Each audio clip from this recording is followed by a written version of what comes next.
इब्तदाई तालीम मैंने नॉन फॉर्मल स्कूल से हासिल की। उसके बाद मैंने मैट्रिक किया, FA किया और BA और मास्टर्स मैंने BZU से हासिल किया और B.Ed मैंने ओपन यूनिवर्सिटी से किया। अस्सलाम वालेकुम नाज़रीन, मैं हूं ज़ाहिर सिंधु और आप देख रहे हैं पंजाब विलेज रन। नाज़रीन, आज मैं ऐसी बाहिम्मत लड़की के पास मौजूद हूं जिनकी स्टोरी बहुत ही मोटिवेशनल है। वो आज मैं आप लोगों को सुनाने जा रहा हूँ, बल्कि उन्हीं के ज़ुबानी सुनते हैं। इनका नाम महमूना नूर बंदेशा और ये एक देहात से तल्लुक़ रखती हैं।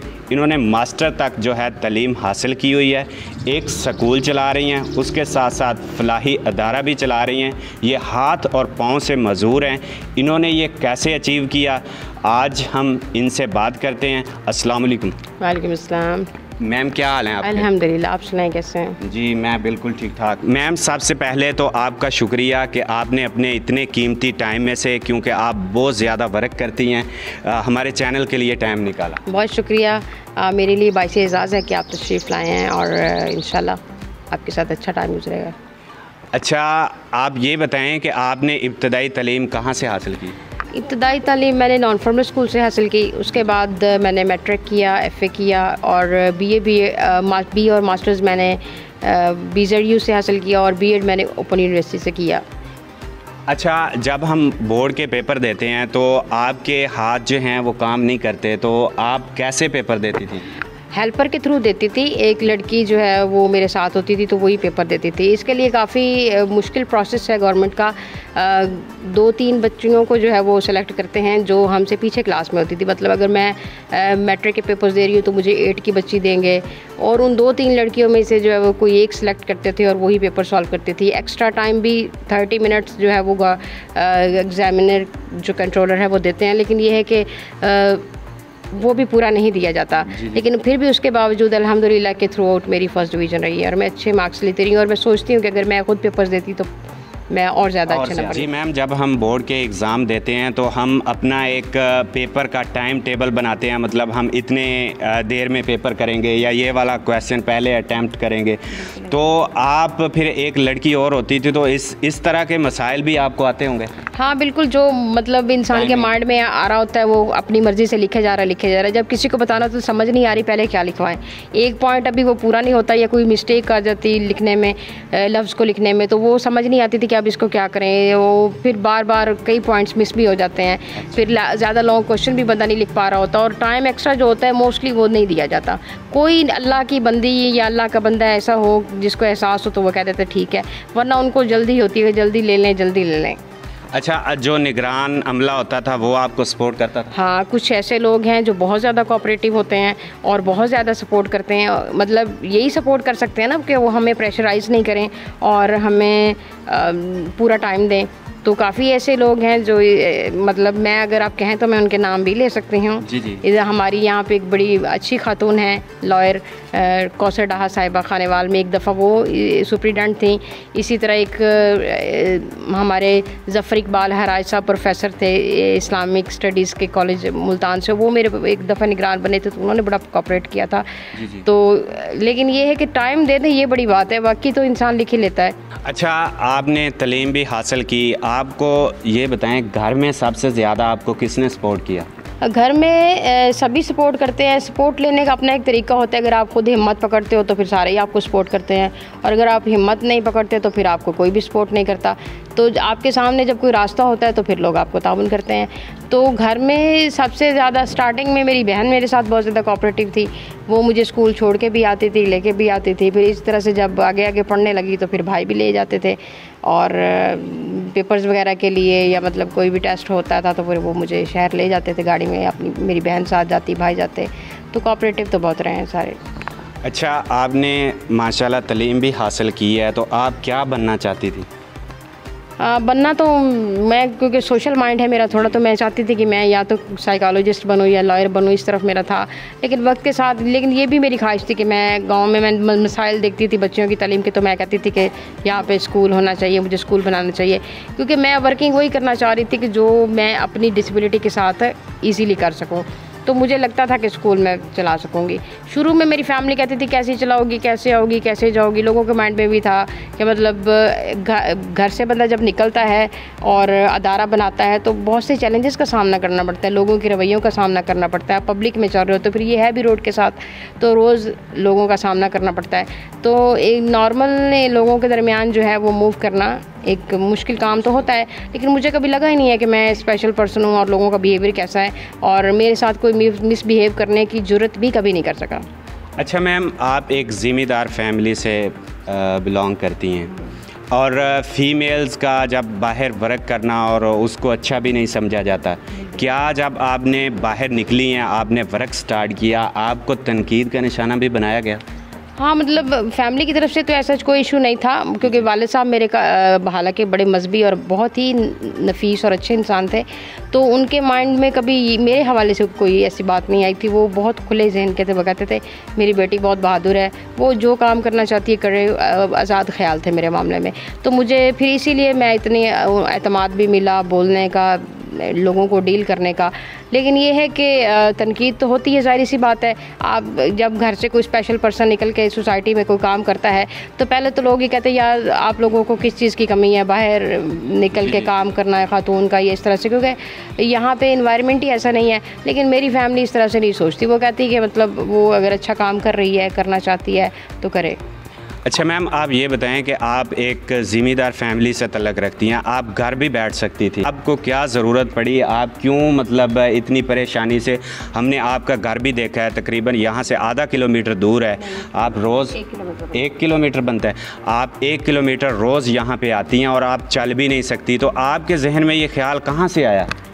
नहीं, मेरे वाले साहब क्योंकि हमारी गांव के साथ भी ज़मीन थी, तो मेरे अब्बू कहते थे कि घर के करीब बना दूँ, तो मैं वहाँ पे, क्योंकि गांव के अंदर वो इन्वायरमेंट नहीं बन सकता स्कूल का, तो मैं उनसे कहते थे कि अगर आप यहाँ पे मुझे बना के दे देंगे ना तो सारा दिन ख़वातीन ही आती रहेंगी और जाती रहेंगी, और फिर उठ के नहीं जाएंगी तो मैं स्कूल कैसे चलाऊँगी, लोगों को मतलब कंपनी देती रहूँगी, तो मुझे साइड पर बना के दें। फिर ये मेन रोड के साथ ही हमारी यहाँ पर ज़मीन थी मेरी अपनी, तो फिर अब्बू ने मुझे यहाँ पर बना के दे दिया।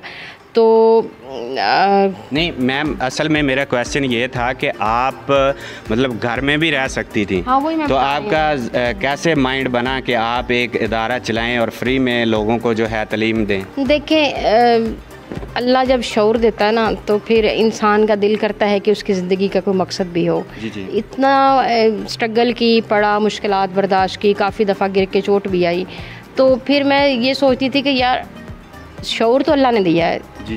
क्योंकि ज़हनी माजूर के लिए तो कोई माफ़ी है, लेकिन जिस्मानी माजूर तो इतना शऊर रखता है गलत और सही का। जी। तो ज़िंदगी का कोई मकसद तो होना चाहिए ना। अल्लाह को क्या मतलब जवाब दूंगी कि क्या किया ज़िंदगी में, जब कुछ करने का शऊर भी है, हौसला भी है और नज़र भी आता है कि ये कर सकती हूँ। तो फिर मैंने जो है ना वो इस तरफ स्कूल बनाया और इसको मैंने चलाना शुरू किया। और ज़िंदगी वही होती है जिसका कोई मकसद होता है। जी। तो बिल्कुल ऐसे ही है, मेरे वालिद साहब ने अल्हम्दुलिल्लाह मेरी विरासत का हक़ मुझे दिया अपने जीते जी। तो ये सबसे बड़ी जो है वो किसी स्पेशल पर्सन के लिए खुशनसीबी की बात होती है कि वालिदैन इस चीज़ को समझते हैं। उन्होंने मेरे हर तरह के राइट्स का ख्याल किया है, मेरे वालिद की तरफ से कभी मेरे राइट्स की वायलेशन नहीं हुई है। तो इसीलिए जो है ना वो जब मेरे पास सब कुछ था तो मुझे लगा कि मुझे कुछ करना चाहिए, स्कूल बनाना चाहिए, सपोर्ट करनी चाहिए, और लोगों को उम्मीद है कि यहाँ पे उनके बच्चों के लिए अच्छा मुस्तकबिल है तो वो उनको भेजते हैं। अच्छा, आपने इंटरव्यू से पहले बताया कि आप लायर भी बनना चाहती थी, तो फिर क्या इश्यूज़ आए, आप क्यों नहीं बन पाई? बस फिर मूवमेंट इतनी ज़्यादा मैंने खुद ही नहीं की। बस एक होता है ना, वक्त के साथ कभी कभी बंदे के हौसले भी पस्त हो जाते हैं। मुझे ये लगा कि ये ज़्यादा बेस्ट है और मैं इसको ज़्यादा अच्छे तरीके से कर सकती हूँ। ये इदारा बहुत अच्छा है, यहाँ पे बच्चों को मुफ्त किताबें और यूनिफॉर्म भी दी जाती हैं और ये यहाँ पे बच्चों को पढ़ना चाहिए। मैम, आप एक फ़लाई अदारा भी चला रही हैं, कब से आपने स्टार्ट किया था उस? मैंने वैसे तो डिफरेंट ऑर्गेनाइजेशंस के साथ काम किया है और इंटरनेशनल ऑर्गेनाइजेशंस के साथ भी एज अ वॉलंटियर मेरा काम काफ़ी ज़्यादा है, लेकिन फिर मैंने देखा है कि वक्त के साथ मेरे अपने अदारे के लिए ये लोग जो मेरे यहाँ के लोग हैं इनके लिए मैं कुछ नहीं कर पा रही हूँ। तो फिर मैंने अपनी फाउंडेशन नूर वेलफेयर फाउंडेशन कबीरवाला का आगाज़ किया, मेरे अपने वालिद के नाम से मैंने इसको बनाया है। और इस पे मैं काम कर रही हूँ इंशाल्लाह। और इसकी काफ़ी ज़्यादा एक्टिविटीज़ भी मैं करती रहती हूँ। बच्चों के लिए सपोर्ट करते हैं लोग, मुझे काफ़ी स्पॉन्सर करते हैं स्कूल के लिए। इसके अलावा व्हील चेयर्स के लिए मेरी बड़ी ख्वाहिश है कि मैं यहाँ पे व्हील चेयर्स के लिए काम करूँ और जो मुस्तक माजूर अफराद हैं उनको घर पे हम व्हील चेयर जो है प्रोवाइड करें। इसके अलावा सेहत के ऊपर और फ्री मेडिकल कैंप्स वगैरह ये CNIC के लिए या सेहत के हवाले से जो भी होता है मेरी कोशिश होती है कि मैं करती रहूँ। अच्छा, अब हम आते हैं, आपने कौन कौन सी अचीवमेंट हासिल की हैं या अवार्ड वगैरह कौन कौन से आपने हासिल किए हैं? ट्रेनिंग्स मेरी अच्छे लेवल की काफ़ी सारी हैं जो मैं सोशल सेक्टर से। इसके अलावा NAD की मैं नोमिनाई हूँ, सोशल वेलफेयर मिनिस्ट्री से मैं ट्रेनिंग होल्डर हूँ। इसके अलावा डिफरेंट अवार्ड्स मुझे मिल चुके हैं और Nelson Mandela human rights award मुझे मिला और इस तरह से इंटरनेशनल ह्यूमन राइट्स कमीशन की जानिब से मुझे गुडविल एम्बेसडर ऑफ पाकिस्तान का एजाज़ भी मिल चुका है। अच्छा मैम, अक्सर अलावा मुझे जो है वो लिटरेसी डिपार्टमेंट की जानिब से पंजाब लेवल पे जो है वो बेस्ट टीचर का अवार्ड भी मिल चुका है। अच्छा मैम, अक्सर हम देखते हैं कि हमारा मुआशरा इस तरह का है जो कि स्पेशल पर्सन होते हैं उनको बेकार समझा जाता है।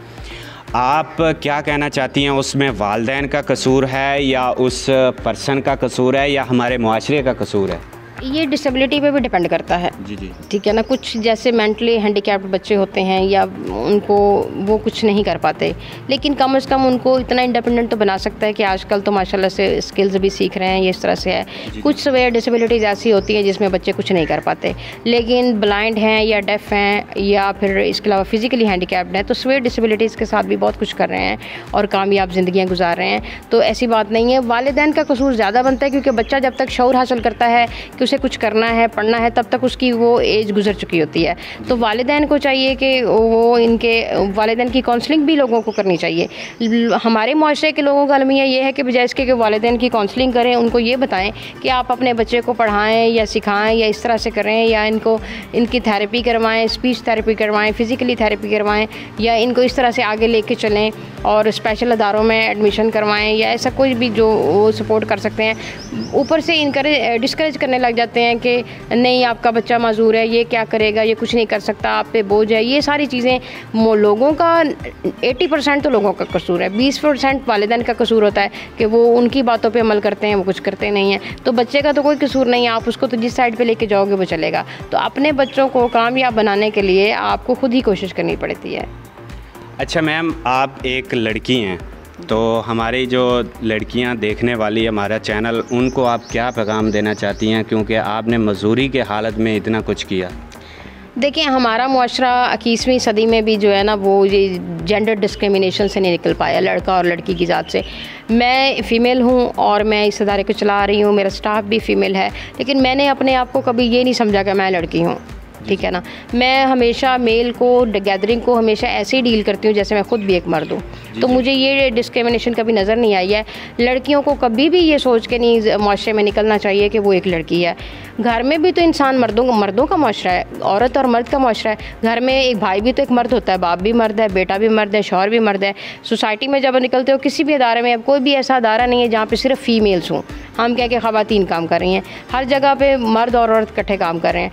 तो इसलिए औरत को अब ये नहीं सोचना चाहिए, बल्कि अपने किरदार को मजबूत बनाए, अपने आप को प्रोटेक्ट करे, तो वो मुआशरे में कामयाब है, वो खुद ही एक मर्द है। अच्छा मैम, आप जो खुसूसी अफराद हैं, स्पेशल पर्सन हैं, उनके हकूक़ के बारे में आप क्या कहना चाहती हैं? देखिए, खुसूसी अफराद को भी वो तमाम राइट्स हासिल हैं जो एक नॉर्मल इंसान को, चलते फिरते इंसान को हासिल हैं। ह्यूमन राइट्स डिक्लेरेशन में भी ये चीज़ है कि उनको वो तमाम बुनियादी हकूक़ हासिल हैं जो एक चलते फिरते इंसान को हासिल हैं। उनको विरासत का हक़ भी हासिल है, उनको तालीम का हक़ भी हासिल है, उनको अपनी मर्ज़ी से जीने का भी हक़ है, उनको शादी का भी हक़ है। ये तमाम हकूक़ जो है वो अल्लाह ताला की तरफ से भी मिले हैं और इसको तमाम मुआशरों के अंदर जितने भी दुनिया के कवानीन हैं उनमें हर मुल्क के अंदर ये हकूक़ हासिल हैं। और UNO के जो ह्यूमन राइट्स डिक्लेरेशंस हैं उनमें भी ये चीज़ है कि माजूर अफराद अपनी मर्ज़ी से अपनी ज़िंदगी जी सकते हैं, तो उनको किसी भी हक़ से महरूम रखना उनके साथ बहुत बड़ा जुल्म है। अच्छा मैम, आप ये बताएं कि आपकी लाइफ में कोई ऐसा वाक़या हो जो आज तक आप ना भूली हो? बहुत सारे वाक़यात ऐसे हैं जो इंसान कभी नहीं भूल पाता, कुछ अच्छे होते हैं, कुछ बुरे होते हैं। जी। तो आप बुरा बताएं। बुरा बताऊं, बुरे में ये है कि एक दो दफ़ा गिरी थी। एक दफ़ा मैं गवर्नमेंट हाई स्कूल कबीर वाला गर्ल्स हाई स्कूल जो है वहाँ पे मैं पेपर्स देने के लिए गई थी। तो मैं बाइक पे, मुझे जैसे ही मेरी सिस्टर ने बिठाया तो मैं नीचे गिर गई। और उस वक्त क्योंकि आपको पता है स्पेशल पर्सन जहाँ पे होता है, कुछ मेरा स्टार भी ऐसा है कि लोगों की अटेंशन मुझे एक्स्ट्रा मिलती है।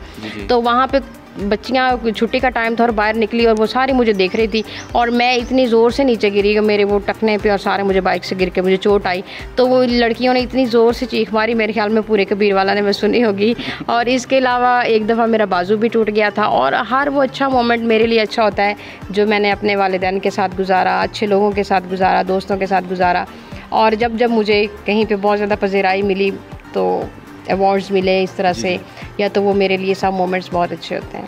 अच्छा, एंड पे मैं आपसे पूछना चाहूँगा कि आप वो वाक़या सुनाएं जिससे आप बहुत ज़्यादा खुश हुई हों और आज भी आपको याद हो, आपकी खुशी की इंतहा ना हो उसमें। हाँ, जब मुझे इंटरनेशनल ह्यूमन राइट्स की जानब से जो गुडविल एम्बेसडर का एजाज़ मिला था ना, तो तब मैं बहुत ज़्यादा खुश हुई थी और तब मेरी खुशी की कोई इंतहा नहीं थी। एक बार एक इंटरफेथ कॉन्फ्रेंस थी, इंटरनेशनल कॉन्फ्रेंस, तो वहाँ पे जो है इब्रारुल हक और डिफरेंट लोग थे नारोवाल में। वहाँ पे मैंने जो था वो उनके साथ as a special guest, as a speaker मैंने जो है वो मुझे उन्होंने इनवाइट किया। तो तब मुझे बड़ा अच्छा लगा कि मैं इस वक्त जो है वो पाकिस्तान के उन लोगों में शामिल हूँ जिनको लोग बुला के और इस तरह से बड़ा फ़ख्र महसूस करते हैं। अच्छा, आपने मोटिवेशनल एक स्पीकर के तौर पे आप वहाँ पे गई थी, और क्या आप आने वाले दौर में कोई यूट्यूब चैनल भी बना रही हैं? हाँ जी, बिल्कुल, मैं चाहती हूँ मैं यूट्यूब चैनल बनाऊँ, वहाँ पे मैं एज अ रोल मॉडल लोगों को मोटिवेट करूँ और वो देखें कि मैं किस तरह से काम करती हूँ और किस तरह से जो है वो अदारे को चला रही हूँ, और बच्चों के एजुकेशन के हवाले से प्रॉब्लम्स को मैं डिस्कस करूँ। जी मैम, आप जैसा कि एक स्कूल चला रही हैं, तो आप आगे इसको कहाँ तक लेके जाना चाह रही हैं? देखिए, मैं 5 साल से स्कूल को चला रही हूँ और हमारा स्कूल भी फ्री है। तो यहाँ पे ये मेरी ज़ाती ज़मीन है जिसके अंदर मैंने ये स्कूल बनाया है। 2 कनाल का एरिया है जो मैंने कवर किया है। इसमें एक ऑफिस है, 2 कमरे हैं, बरामदा और सेन वगैरह है। लेकिन इसको क्योंकि अभी हमारे पास तकरीबन 150 से ज़ायद बच्चे हो चुके हैं और हमारे लिए काफ़ी मुश्किलात आ रही हैं, तो अभी 7 और ज़मीन भी है जिसमें मैंने उसको वसी किया है और मैं चाह रही हूँ कि आगे यहाँ पर जो है मैं अदारा बनाऊँ, क्योंकि स्कूल मेरी कोई सोर्स ऑफ इनकम नहीं है और मैं मुखैर हज़रात की हेल्प से ही इसको आगे लेके चल रही हूँ। तो मेरी ख्वाहिश है कि मुझे सपोर्ट मिले ताकि यहाँ पे मैं आगे भी मज़ीद बिल्डिंग बनाऊँ और यहाँ पे एक अच्छा अदारा बने, और इस सिलसिले में मुझे लोगों के ताउन की बहुत ज़रूरत है। जी नाज़रीन, ये थी मैमूना नूर बंदेशा साहिबा, जिनकी स्टोरी आज आप लोगों ने सुनी, और उम्मीद करते हैं कि हमारी आज की वीडियो आप लोगों को पसंद आई होगी। इसी के साथ अपने होस्ट जाहिद सिंधू को दीजिए इजाज़त, मिलते हैं नेक्स्ट वीडियो में। अल्लाह हाफिज़।